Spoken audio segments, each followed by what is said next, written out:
Hi,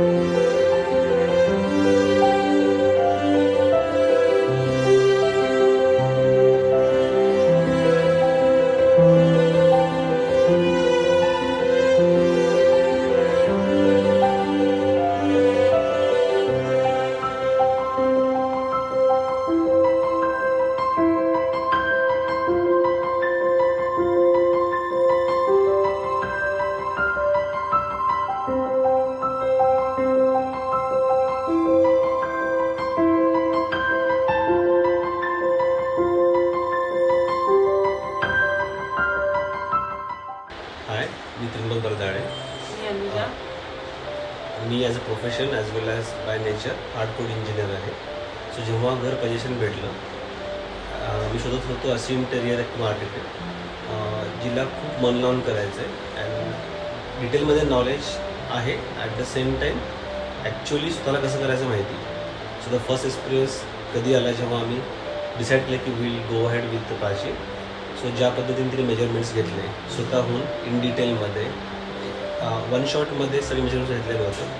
त्यामुळे next time ज्याही query यायचं की आपल्याला काय चेंज पाहिजे का, डिझाईन पाहिजे का, तिला इमिजिएटली सांगत होतं की हे पॉसिबल आहे का नाही आहे, because she has all the measurements with. That's a first thing I found very good. त्यानंतर सिलेक्ट करायच्या पहिले 2-3 गोष्टी क्रिटिकल होत्या ज्या मला, अनुजाला किंवा म्हणजे पॅरेंट्सला मस्ट हॅव होत्या बाय वास्तूप्रमाणे पण. जसं की टेम्पल ईशान्य कोपऱ्यामध्ये आलं पाहिजे, पण आमचा हॉल आणि किचन हे दोन्हीही कॉम्प्रोमाइज नको व्हायला.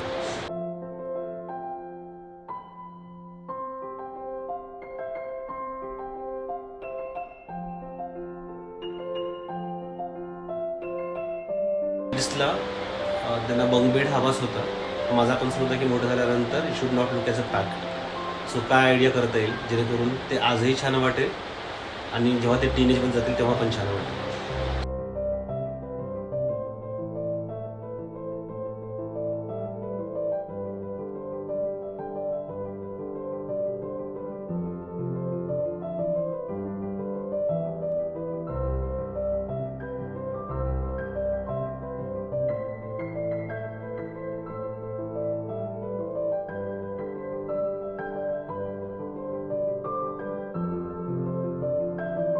सो ह्या जर्नीमध्ये so design, layout and the conviction की हा ही चालेल, हे बसेल किंवा हे चालणार नाही.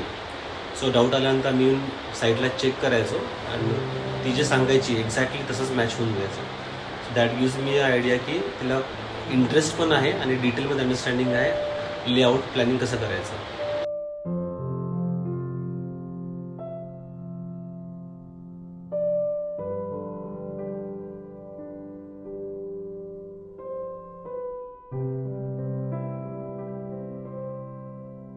काम खूप क्लीन आणि खूप छान झाले. सो दॅट वॉज सेकंडरी की कदाचित आर्किटेक्ट चांगला भेटेल पण बाकी टीम मेंबर कसे असतील, त्यांनी डिलिव्हर होईल, तर हे सगळं छान झालेलं. सो जे डोक्यामध्ये होतं की आपल्याला घर बनल्यानंतर कसं डिझाईन बनवायचं आहे, कॉम्प्रोमाइज करायचं नाही तुमच्या वास्तूच्या डायरेक्शन्सवरती, कारण पॅरेंट अनहॅपी नको व्हायला.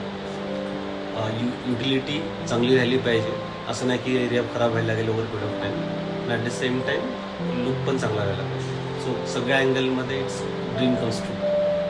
Thank you. The way she worked, it was a dream come true for us. She has really worked hard and actually एक प्रोजेक्ट म्हणून नाही तर तिचं पूर्ण इन्व्हॉल्वमेंट देऊन तिने हे काम केलं. थँक्यू प्राची.